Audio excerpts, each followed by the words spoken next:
En la oscuridad estaba toda la humanidad, hasta que desde los cielos nos viniste a rescatar.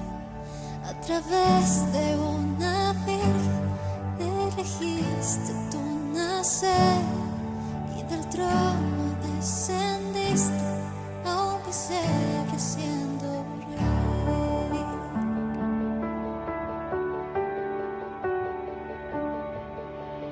Gloria al Padre, nuestro Dios. Gloria al Hijo, el Salvador. Gloria al Santo Espíritu, Rey de reyes, nadie hay como tú.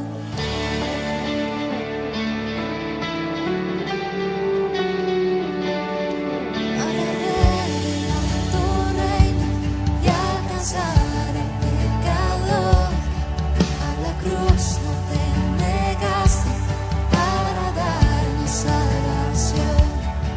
Aún en tu sufrimiento tú veías más allá. No pensaste que en el precio te entregaste en mi lugar.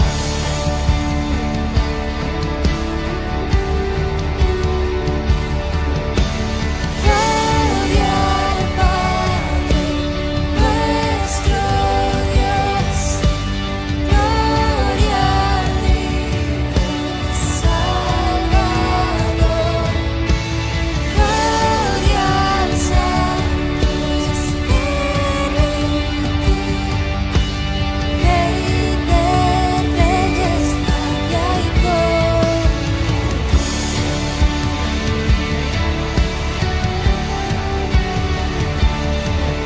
tercer amanecer, todo el cielo resonó, puesta en muerte para siempre, el Cordero conquistó. Y la tumba se abrió y vacía ahora está. Todas las generaciones esperanza encontrarán. Y la iglesia comenzó, con su espíritu nació. Buenas nuevas por los siglos, para toda la creación. Y por su sangre y por su nombre, libres somos por la fe. Jesucristo ha vencido, nos resucitó con él.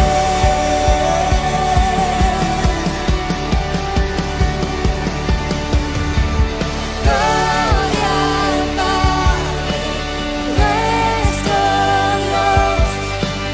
Gloria al Hijo, el Salvador. Gloria al Santo Espíritu, Rey de reyes, nadie hay como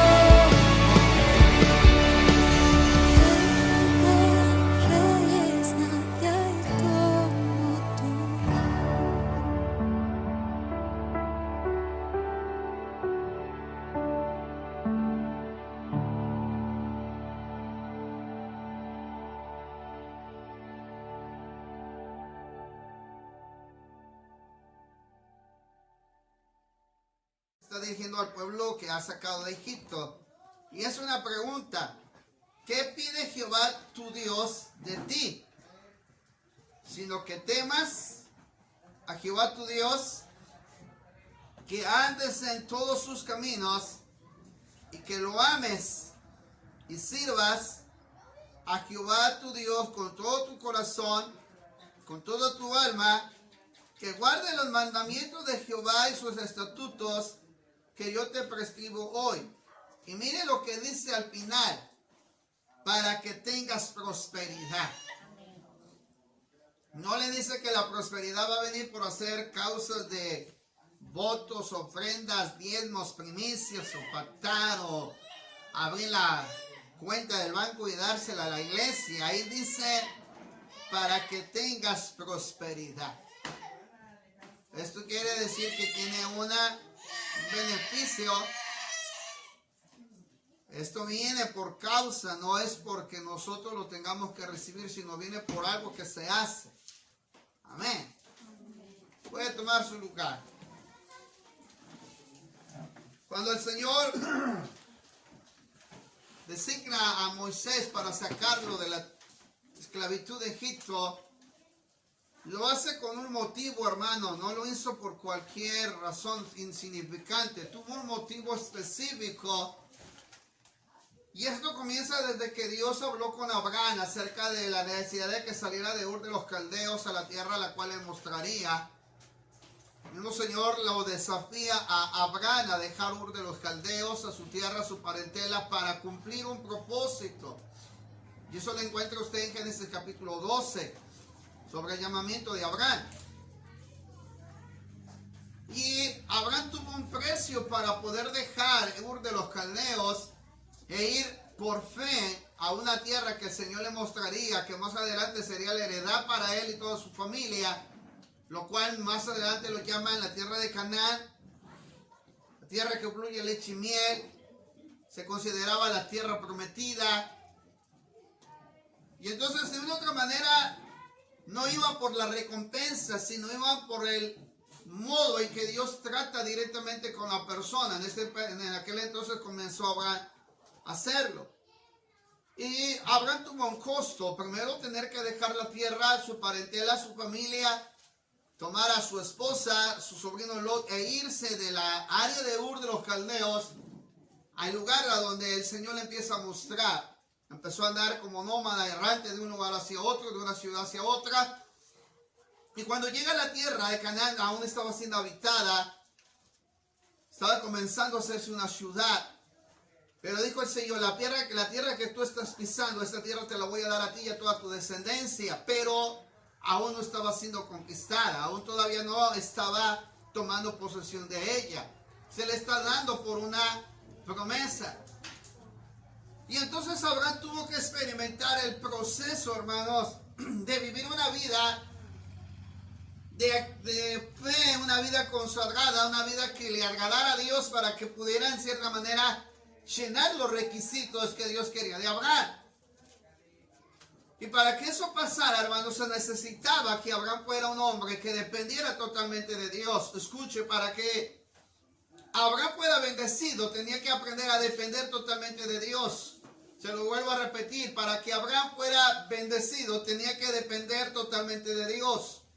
No sé si me está captando lo que le digo. Para que Dios pudiera, o Abraham fuera bendecido directamente, tenía que Abraham someterse a la dependencia de Dios. Abraham tenía que depender de Dios. Y cuando Abraham comienza, mi hermano, el trayecto de la salida, se enfrenta con las pruebas, se enfrenta con las circunstancias, con su entorno familiar, el entorno, mi hermano, del lugar a donde estaba él empezando a llegar. Y Abraham, hermano, en cierta manera, dice la Biblia que conforme a su obediencia fue siendo prosperado, su ganado, sus ovejas, fue siendo prosperado, al grado que tuvieron que reñir los pastores de Lot y los de Abraham, y tuvo que separarse también Abraham de su sobrino, porque Dios le quita el sobrino a Abraham, porque el propósito estaba directamente con Abraham, no incluía a Lot. Si Abraham hubiera permanecido con Lot, le hubiera sido mucho más difícil cumplir los propósitos eternos que Dios tenía con Abraham. Y mire que muchos no vemos que la consagración la queremos tener como una forma muy difícil de llevar. Al hablar de consagración pensamos que es difícil vivir apartado para tener una vida consagrada a Dios. Nos es difícil, es decir, es como Dios quiere que nosotros vivamos consagrados. Si aún los hombres de Dios del tiempo antiguo, los que encontramos en el Nuevo Testamento, no vivieron una vida consagrada, apartada al Señor, les fue difícil. Pues encontramos que Abraham aprendió a vivir, a tener una vida consagrada a Dios, hermanos, aún a pesar del proceso que le tocó llevar. Pero Abraham dependió de Dios, aún a pesar de todas las circunstancias que él experimentó. Al grado, hermano, de que el Dios le promete un hijo en una edad ya demasiadamente avanzada. Y esa promesa que le da lo hace a Abraham depender de Dios. Escuche bien. La promesa que Dios le da a Abraham, que le va a heredar un hijo, eso lo hace depender de Dios. En el capítulo 15 hay una historia donde Dios le habla a Abraham para la cuestión del heredero. Abraham está preocupado por la herencia que tiene que dejar, como pocos padres de hoy en día que son cristianos y se han dejado de pensar o se han dejado de preocupar por la herencia espiritual que van a dejarle a sus hijos. Muchos de ustedes no se están preocupando por la herencia espiritual que le va a dejar a su hijo. Usted no sabe si mañana o pasado el hijo va a seguir buscando a Dios o no. Algunos viven confiados, ya mi hijo ya sabe, ya conoce, lo he llevado a la iglesia, ya se bautizó, ya hizo esto, aquello, y creen que todo eso los va a llevar a depender totalmente de Dios. Y no es así. La dependencia que tiene Abraham es una dependencia que empieza a basarse de acuerdo a principios. Principios que fueron surgiendo conforme Abraham fue obedeciendo. Para que Abraham dependiera de Dios tenía que cumplir principios. Y uno de los primeros principios fue dejar toda su parentela, su tierra.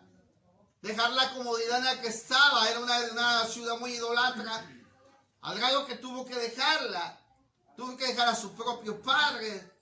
E irse por fe a lo que Dios le estaba destinando a hacer. Tuvo que dejar al sobrino porque había aumentado su fuerza y su capacidad y no podían estar los dos juntos y tuvieron que separarse. Pero también Abraham empieza a preocuparse por la herencia. Sí, Dios lo está prosperando en el camino, pero ahora ¿quién iba a heredar todo eso? Él llevaba un esclavo llamado Eliezer y dijo: Señor, el damaseno Eliezer no va a heredar.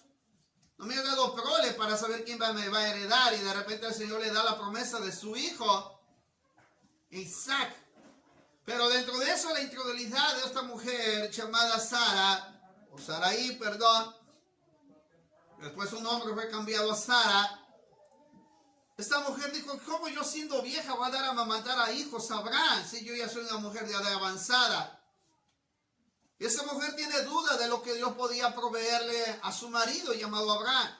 Ahora, ¿sabe con quién trata más directamente de Dios en el proceso? Es con Abraham. Dios siempre va a tratar con la persona con la que le exige o le demanda vivir una vida consagrada. No le va a demandar al mundo. No se la va a demandar al vecino inconverso. No se la va a demandar a su pariente que no conoce a Dios. Se la va a demandar a aquel a quien ha llamado. Número uno, Dios demanda la consagración a quien ha llamado. No se la va a demandar a quien no lo ha llamado. Y a quien le estaba demandando primero una vida de fuego fue Abraham. Fue Abraham. Escuche bien lo que le estoy diciendo. Dios siempre va a demandar una vida de consagración a la persona a quien ha llamado. Se lo vuelvo a repetir. Dios va a llamar o va a demandar una vida de consagración a quien Él ha llamado. Y a quien llamó fue Abraham. Que de hecho era compartícipe su mujer llamada Saraí. Pero Dios iba enfocado en la vida de Abraham. Y aunque usted le quiera evitar la mirada, aunque usted se quiera esconder y diga como el salmista en el Salmo 139, ¿dónde me iré de tu espíritu y dónde me iré de tu presencia? Aunque usted quiera evitar llevar una vida consagrada a Dios o la quiera poner como una opción, quiero decirle que Dios le seguirá exigiendo a usted que ha sido llamado una vida de consagración. Hace unos días atrás, ahorita con lo del frío y todo el asunto, decía, bueno, pues es bonito ahorita estar con el frío, tomando un café, un pan, descansar, dormir, estaba engripado. Digo, sencillamente, ¿qué puedo hacer? Tranquilamente, llevar una vida así. Y me llamó la atención esto, recordándome la porción que se encuentra también en Deuteronomio. Vosotros habéis sido llamados para ser un pueblo santo. Me llamó la atención porque dice, porque eres pueblo santo a Jehová tu Dios. Y Jehová te ha escogido para que le seas un pueblo único de entre todos los pueblos que están sobre la tierra.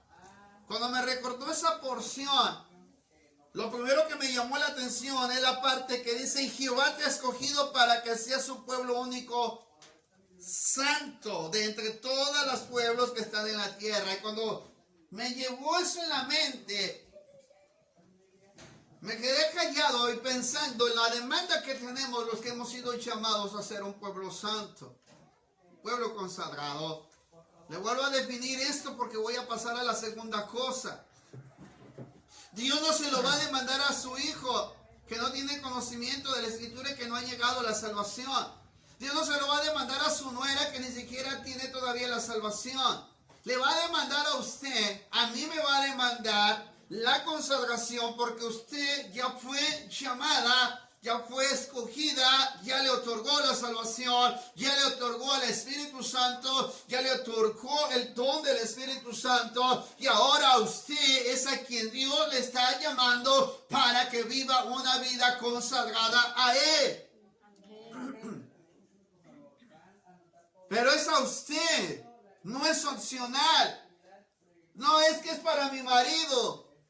Es para la hermana que está constantemente sirviendo en la iglesia. Para la hermana que le toca hacer el aseo, el talento, o la maestra de los niños. Para ellos les ha demandado Dios. No, hermano. Cuando Dios sacó al pueblo de Israel de Egipto, de la esclavitud, Él les especificó, vosotros me seréis un pueblo santo apartado de entre las naciones para Jehová tu Dios. Ese fue general. No le dijo nada más a Aarón, a Moisés, y a la familia de Moisés. Le dijo a todo el pueblo, vosotros me seréis un pueblo santo apartado de entre las naciones para que sirvan o para que honréis a Jehová vuestro Dios, que los sacó de la tierra de la servidumbre. Generalizó a todos. Aquí no tenemos que especificar entonces que solamente se le da manda a uno y a los demás no. A todos se nos hace la misma demanda porque usted ya fue llamado. Usted ya tiene ahora el conocimiento de la palabra y al tener ese conocimiento se le empieza a dar a usted una demanda y esa es que usted tiene que empezar a tener una vida consagrada, a apartarlo al Señor. No quiere decir que usted se tiene que apartar de todas las labores diarias que tiene que hacer. Se está significando que usted tiene que vivir bajo los principios que la Biblia nos enseña para poder vivir una vida consagrada al Señor.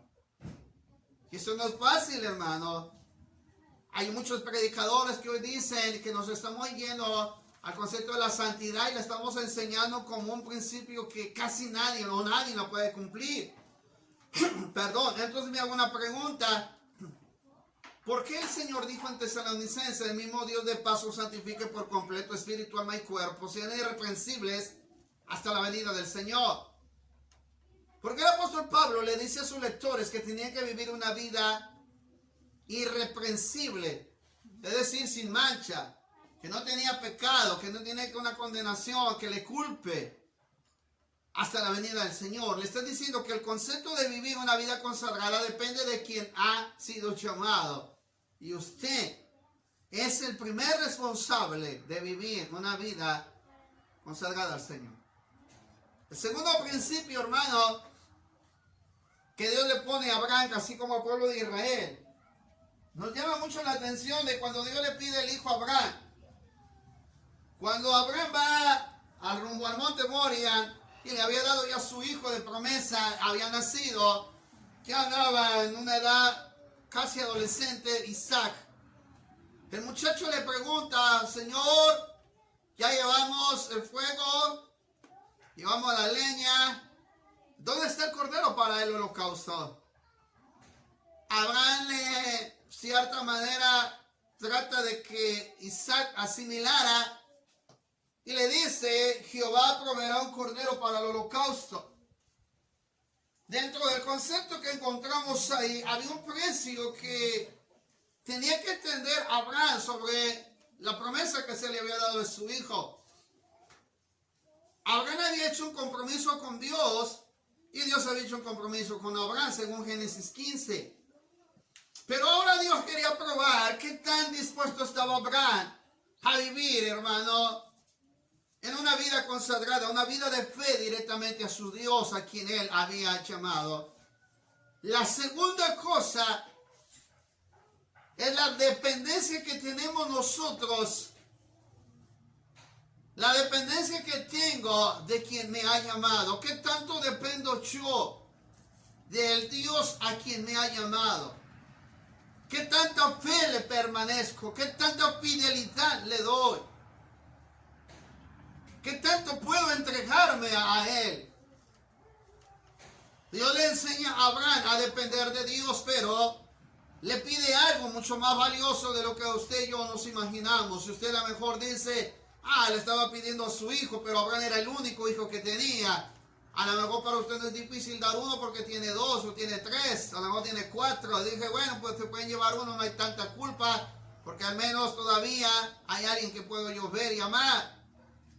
Si hoy le secuestraron uno de sus hijos, usted se entendería el valor que tiene su hijo cuando ya no está entre sus manos, entre su familia.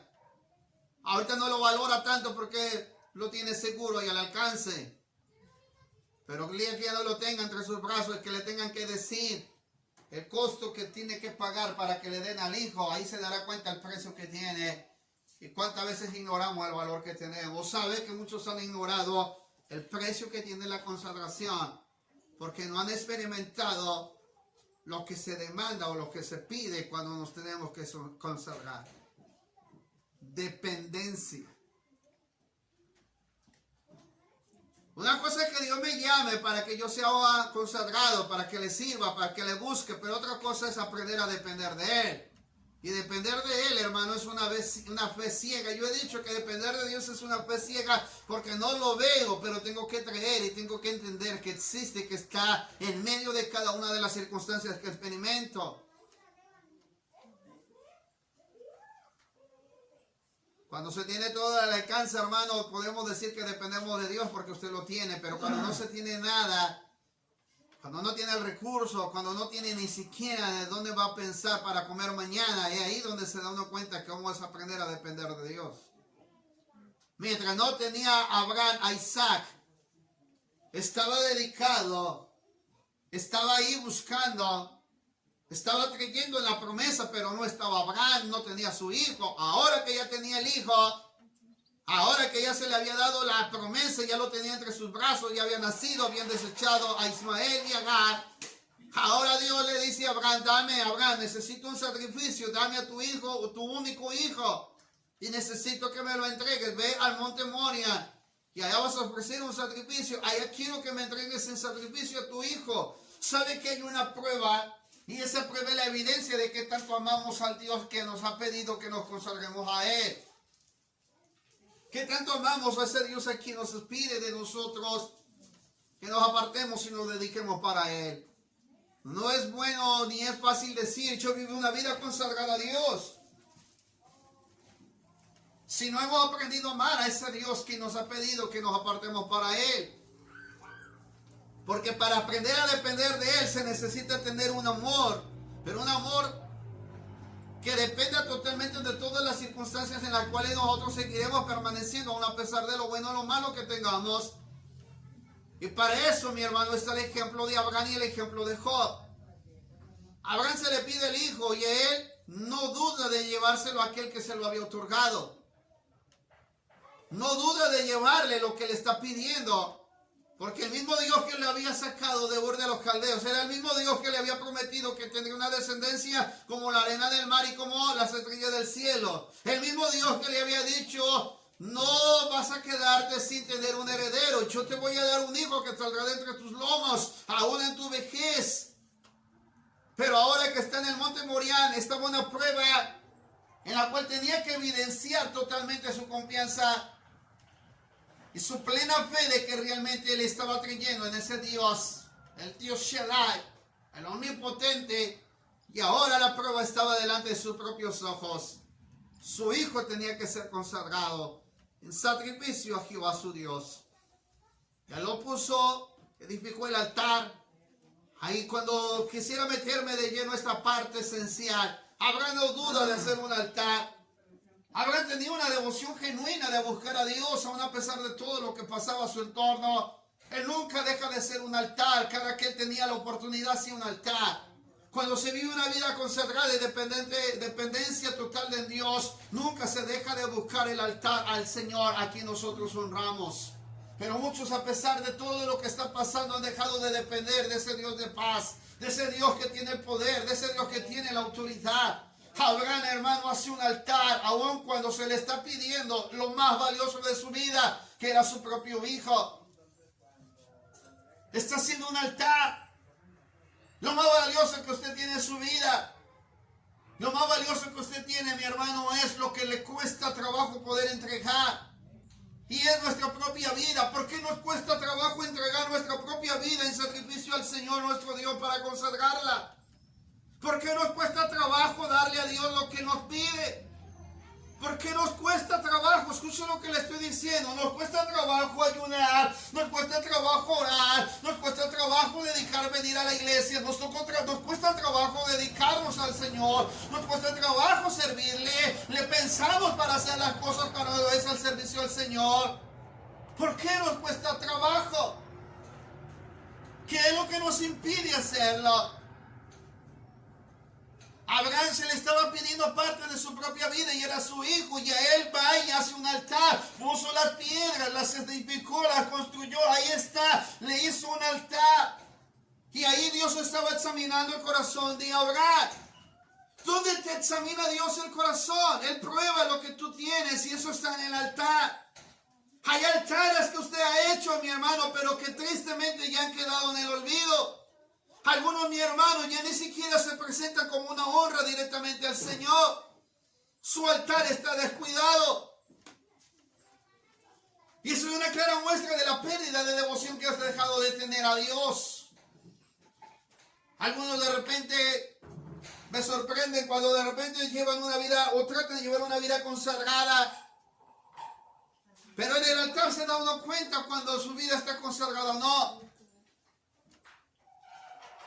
Cuando Abraham hace el altar, si usted se da cuenta, hermano, Abraham no llevaba piedras para edificar el altar. Pero Abraham ya sabía lo que necesitaba para hacer un sacrificio delante de Jehová. Él sabía que tenía que tener las piedras, tenía que llevar la leña, tenía que llevar el fuego. Y sabía que tenía que llevar un cordero o un buey en el holocausto. Y lo sabía. Por eso cuando llega al monte Moriah, él sabe que lo primero que tenía que hacer es edificar el altar. Y para vivir una vida consagrada a Dios, lo primero que tenemos que hacer es el altar a Jehová nuestro Dios. Y ese altar, hermano, lo puede hacer usted desde el fondo de su corazón, donde usted doble su rodilla, a donde usted se consagre, a donde usted busque la presencia del Señor, en el lugar en donde usted se hinque, o donde usted se siente, o donde usted se ponga de pie y levante sus manos. Desde el momento en que Dios ve eso, lo primero que va a tomar en cuenta va a ser su corazón. Es lo primero que va a tomar en cuenta. Así el altar no esté tan sofisticado, a lo mejor sea un sillón reclinable, quién sabe, en el que ahí usted se sienta, verdad que estuvo enferma y ahí estuvo orando a Jehová su Dios. Pero Dios observó su corazón, no observó todo lo que estaba en su entorno, observó el corazón. Porque la dependencia de Abraham estaba basado a lo que había en su corazón. Si nos vamos a consagrar a Dios, todo dependerá de lo que está en nuestro corazón, que no sepa tu derecha y tu izquierda lo que haces tú. No tiene que vociferar y decir vive una vida consagrada.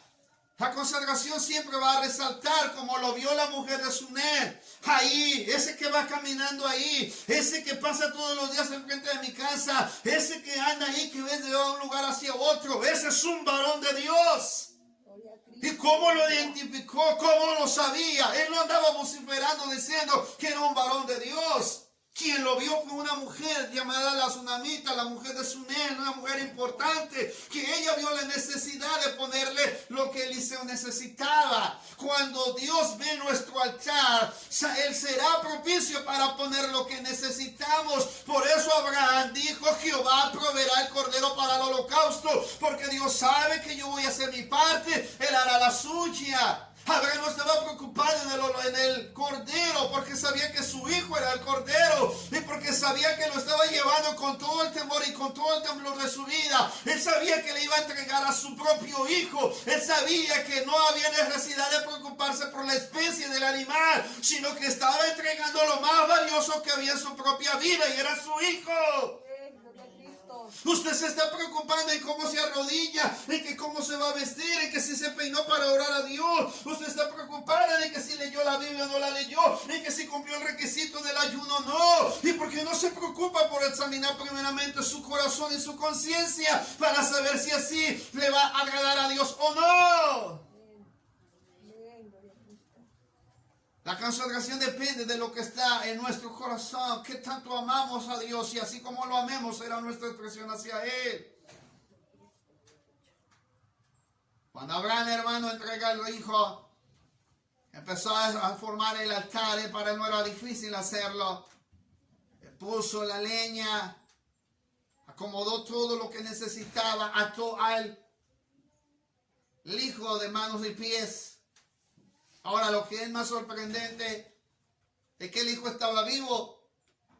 Y muchas veces cuando se ofrecían los sacrificios, los llevaban los animales sin defecto al sacerdote para que los sacrificara, los degollaba y la sangre que caía era rociada, mi hermano, hacia un altar, que ese era un olor fragante al Señor, porque se estaba entregando una vida. ¿Se imagina, mi hermano, cómo sería si hubieran degollado la vida de Isaac?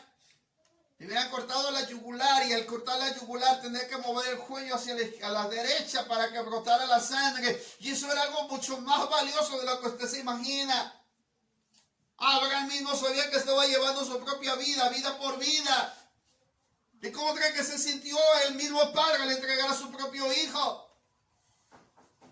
Por eso exige de nosotros algo. Aunque muchos digan que podemos llevar un evangelio, mi hermano, social y a la ligera, y que podemos llevar una vida como nos quiera placer, hermano, hay algo que Dios exige de nosotros en nuestra propia vida. Por amor a Él. Y dice la Escritura, hermano, que cuando Abraham está por entregarlo, ya lo había atado, ya estaba todo. Algo que me llama la atención es que no le prendió fuego, sino que él mismo tomó el cuchillo para degollar a su propio hijo. Y en el momento escuchó una voz del cielo que le dice a Abraham, detente, yo sabía que no me rehusarías a tu propio hijo, aquel que yo había declarado que sería el hijo de tu promesa, y el que sería como una multitud de manos, como las estrellas del cielo y la arena del mar. Pero dijo, yo sabía que no me rehusarías a tu propio hijo. Quiere decir que Dios estuvo en escena desde que Abraham fue y llevó a su hijo hasta el monte Moriah. Dios estuvo al pendiente de la acción que tuvo Abraham, así como Dios está al pendiente de cómo nosotros nos vamos a consagrar delante de Él. Dios no pasa por alto nada de lo que nosotros le prometemos. Dios no pasa por alto lo que nosotros le decimos.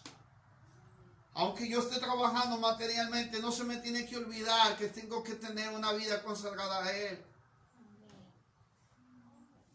Y antes de hacer este mensaje le dije, Señor, quiero que hables a tu siervo. Sí, estuve enfermo, estuve pasando una circunstancia, pero en la oportunidad que tuve de hincarme, le dije al Espíritu Santo, habla a tu siervo. Tenemos que cerrar este domingo con el mensaje. Quiero que hables. Solamente me recordó la historia de Abraham y la porción que acabo de leerle. Y entonces entendí algo. Que para poder consagrar nuestra vida a Dios nosotros aprenderemos y tenemos que aprender a depender de Él. Segunda cosa importante, quieres consagrar tu vida a Dios, necesitas aprender a depender de Él. Si lo quieres hacer por tus propias fuerzas, jamás lo vas a lograr. Si lo quieres hacer tú por tu propia persona, no lo vas a poder hacer. Necesitas aprender a depender de Él. Es decir, te tienes que dejar en las manos de Dios por completo. Has estado enferma, pero has dejado de confiar en aquel que tiene el control de todas las cosas. Has estado pasando problemas, pero has dejado de confiar en aquel que tiene la absoluta potestad para resolver cada problema que tenemos. Y para eso necesitamos aprender a depender de Él. No le rehuses tu propia vida, que es lo que más vale para Dios. ¿Sabe por qué? Porque entregó su propia vida para salvarte a ti, para salvarme a mí. Así que somos valiosos delante de Dios. Gloria a Dios. Tu vida vale más de lo que te imaginas. Así como la vida de Isaac valía para Abraham y para Dios. Para ambos, hermano, era valioso. La tercera cosa, mi hermano, que está ahí y que demanda a Dios y que pedía, no solamente una dependencia que tenía que tener Abraham, no solamente una vida apartada porque ya lo había llamado. Había una tercera cosa que era la marcar una diferencia en el entorno de la idolatría pagana en Canaán y lo que sería una devoción genuina a Dios. La tercera cosa entonces que Dios pide de nosotros es una devoción genuina, no una devoción superficial. Su devoción tiene que ser genuina. Su devoción tiene que ser genuina. Ahí no entra tu esposo, no entran tus hijos, no entra nadie más que tú y Dios y tú. Y debe ser genuina. Y cuando hablo de algo genuino, mi hermano, es algo que realmente no carece de valor. Cuando usted va a una joyería, se queda sorprendida por todos los anillos y las alhajas y todas las pulseras que usted encuentra ahí. Dice, wow, es sorprendente, vale mucho. Pero usted no se ha dado cuenta que algunas son superficiales, algunas son chapa de oro, algunas nada más son imitaciones. Y lo que realmente es genuino no está ni siquiera a nuestro alcance poderlo comprar. Vale más de lo que usted se imagina. El diablo no va por los superficiales. El diablo no le hace guerra al que nada más imita. El diablo no va, mi hermano, con aquellos que viven una vida superficial y aparente, que están chapados de cristianos. El diablo va para aquel que es genuino. El diablo le tiene cuidado a que realmente tiene una devoción genuina al Señor. Y a ese le tiene cuidado porque sabe el valor que tiene y sabe la calidad de cristiano que es delante de su propia persona. Por eso tocó la vida de Job. ¿Acaso no has visto mi siervo Job? Le dijo el Señor a Satanás. Y Satanás sabía quién era Job.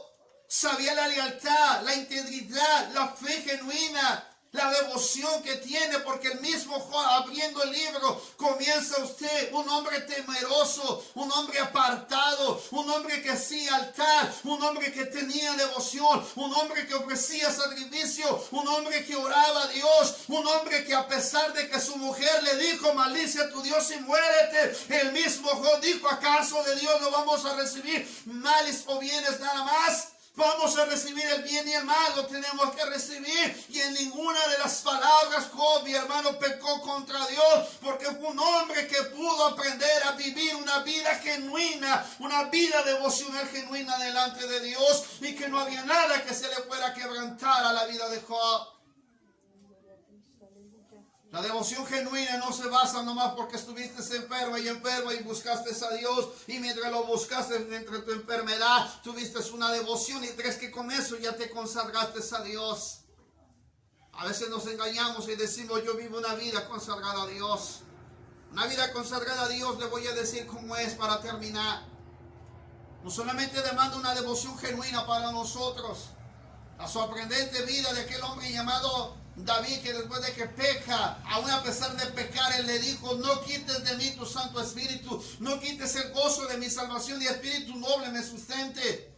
El hombre sabía lo que era importante, estar bien, su conciencia intachable delante del Señor, aún a pesar de pecar contra Betsabé. El hombre conforme al corazón de Dios se vuelve a Dios. El hombre conforme al corazón de Dios tiende a voltar la mirada hacia aquel que lo llamó. El hombre conforme al corazón de Dios tiende a saber dónde está su dependencia. Y aún a pesar de haber pecado, y aún a pesar de tener 8 días enfermo a su hijo, David no cesa de estar orando y suplicando por la vida de su hijo. Aún David se pone como sacrificio, ayudando y orando porque sabía que su hijo necesitaba la sanidad. Pero aún cuando le dicen que su hijo ha muerto, David él sigue teniendo la confianza plena en aquel que lo había llamado y puesto como rey de Israel. Aún su confianza seguía y seguía dependiendo de aquel a quien Él había llamado a ser un hombre conforme al corazón de Dios. No te diferencia en nada, no te tiene que quitar en nada en una vida consagrada delante de Él. Aun cuando te digan esto, el otro, tú sabes a quién honras, como lo dijeron los jóvenes hebreos.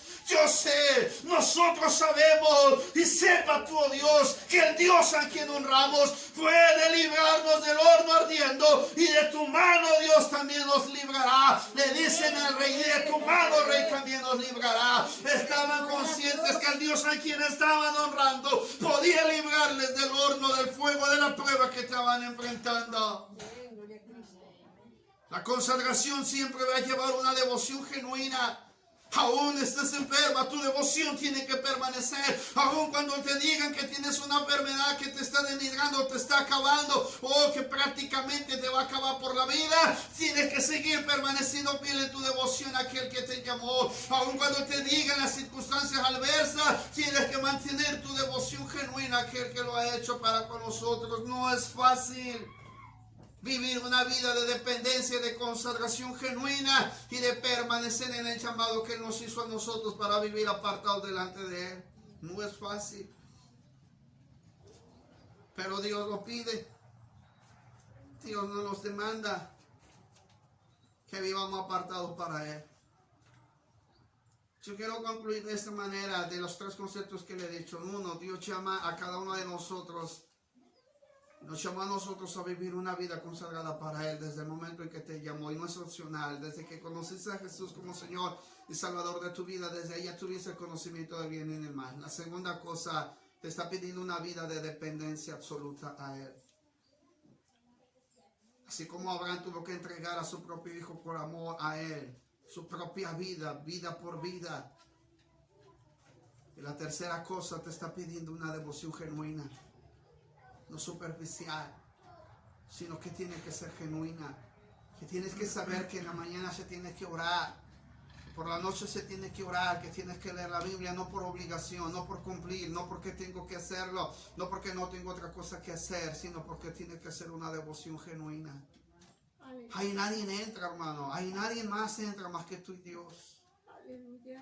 Es un deleite cuando Dios nos habla en nuestras vidas y nos dice qué quiere de nosotros. Si hay algo que estoy aprendiendo a pesar del trabajo que estoy haciendo, es que aunque ande en la calle, aunque cuando comienzo un trabajo y lo termino, aun cuando sé que voy a entrar en una etapa nueva, le digo, Señor, yo necesito depender de tu gracia, necesito depender de ti.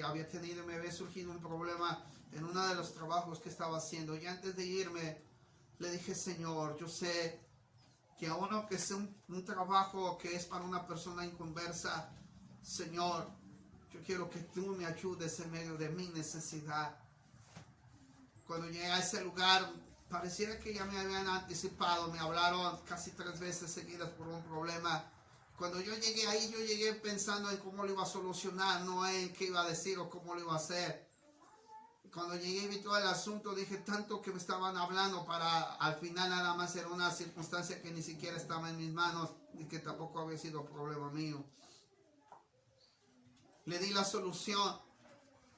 Cuando me volví a ir a donde tenía que estar, le agradecí a Dios y le dije, Señor, si hay algo que tengo que aprender a hacer, es a depender constantemente de lo que tú haces. Yo no puedo perder mi devoción a aquel a quien yo le sirvo.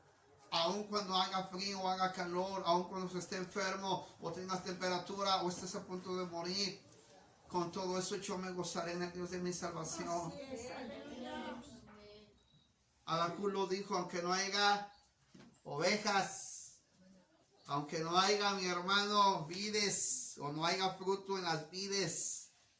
Habacuc estaba consciente y él mismo dijo algo que nosotros no tenemos que dejar de hacer, mantener una devoción genuina. Si hay algo que ha pasado es que el cristiano de hoy en día ha perdido esa devoción. Antes le buscaba con todo su corazón y se entregaba por completo. Ahora eso ha sido superficial para muchos. ¿Y cuánto cuesta trabajo hacerlo cuando lo dejamos de hacer? Pero Habacuc dijo, aunque la higuera no florezca, ni en la vida haya frutos, en la vida haya frutos, aunque falte el producto del olivo y los labrados no den mantenimiento, y las ovejas sean quitadas de la majada y no haya vacas en los corrales. Con todo yo me alegraré en Jehová y me gozaré en el Dios de mi salvación. Jehová el Señor es mi fortaleza, cual hace mis pies como de siervas, y en mis alturas me hace andar. En medio de todo, nunca se debe perder la devoción genuina a Dios. Y aun cuando habían invadido el lugar donde se encontraba David y sus 600 hombres que lo acompañaban cuando estaba huyendo de Saúl, habían sitiado a Siclag y se habían llevado a los niños, a las mujeres y el botín que ellos habían poseído. Antes del momento en que David partió para ir a rescatarlos, volvió a consultar a Jehová. Todo el pueblo había llorado amargamente y hablaban de que lo querían apedrear o matar a David. Y David pidió el tumín, el urín, para poder, mi hermano, consultar a Jehová. Y él pide la voluntad de Dios. Los alcanzaré y me darás una vez más la victoria de mis enemigos. El Señor le habla a David diciendo que le daría una vez más victoria sobre sus enemigos. Qué importante es que en medio, aún a pesar del problema en que se encontraba David, que aún cuando estaba escuchando que lo iban a apedrear, él no duda de consultar la voluntad a Dios. Él no duda de consultar de que él está a favor de su necesidad. Y no pierda la devoción para buscar a Jehová su Dios. Eso hizo que se llamara el hombre conforme al corazón de Dios. El hombre que estaba genuinamente entregado a aquel a quien lo había llamado. Al final el Señor le dice al pueblo de Israel: ¿qué pide Jehová tu Dios de ti? Que le temas a Jehová tu Dios. Están pidiendo que nosotros tengamos un temor reverente, que andemos en todos sus caminos. Es decir, que cumplamos su voluntad, que lo ames, dice la Biblia, en medio de toda circunstancia buena o sea mala. Y sirvas a Jehová tu Dios con todo tu corazón. Pero es que estoy enfermo y no puedo servirle al Señor. Pero hermano, cuando nosotros de una u otra manera a veces estamos enfermos y estamos en circunstancia, y cuando sabemos que tenemos que depender de un trabajo, no importa, nos duela el cuerpo, nos duele la cabeza, estemos en circunstancia adversa, pero nosotros vamos, mi hermano, al trabajo porque sabemos que tenemos que cumplir. Pero es que me duele la cabeza y ya no puedo orar.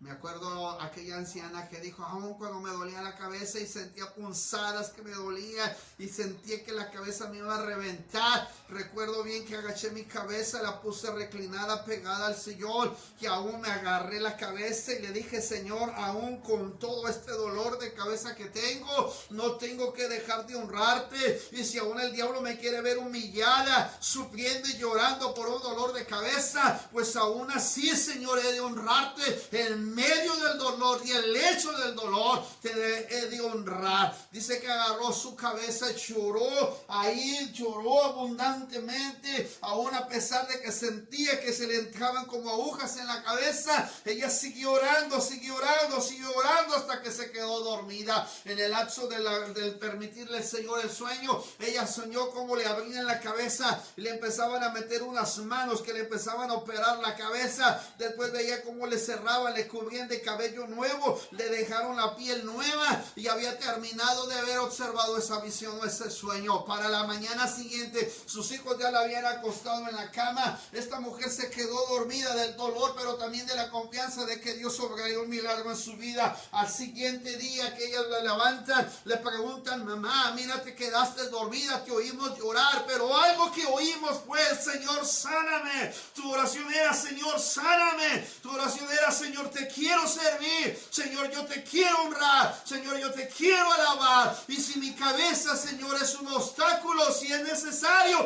te he de entregar mi propia vida, pero aún así en la muerte te he de alabar. Dice que era la oración que esta mujer había hecho. Por la tarde del siguiente día la habían llevado, mi hermano, al doctor, sacarle las tomografías y todos los análisis a la mujer. Ella salió limpia de todo lo que creyeron que tenía malo. Pero algo le llamó la atención al doctor. Algo que estaba en su cabeza. Algo que estaba incrustado en su cabeza. Y le preguntó si a ella la habían intervenido años atrás. Y dijo, no, nadie me había intervenido. Es la primera ocasión que vengo al médico por dolores de cabeza. Dice, lo que usted tiene en la cabeza es una operación. A usted le quitaron un daño cerebral que tenía. Usted tiene una operación injertada en su cabeza. La tomografía la marca en la parte de la piel nueva. Le buscó el doctor y le dijo, toda esta parte de donde está su cabello es piel nueva. ¿Quién se lo puso? ¿Quién se le injertó? No hay ni cicatriz. Usted fue con el mejor neurólogo del país y dijo la mujer, es la primera vez que me presento delante de usted por un dolor de cabeza. Usted tiene un implante en su cabeza. Ese implante alguien se lo hizo y usted no quiere dar testimonio de ello. Cuando la mujer le dice al doctor, es que anoche tuve esto, tarde noche tuve esto, yo me puse a implorar a Dios que me sanara y le dije, si era necesario que entregara mi vida aún hasta la misma muerte, yo lo tendría que honrar. Dije, mujer, créame que usted tiene un milagro de ese Dios a quien le ha honrado. Hasta ese nivel, hermano, Dios pide de nosotros un amor genuino, un amor que dependa, dedicado exclusivamente a aquel a quien honramos. Sirvamos a Jehová tu Dios con todo tu corazón y con toda tu alma, y que lo guardes, que guardes los mandamientos de Jehová y sus estatutos que yo te prescribo hoy para que tengas prosperidad.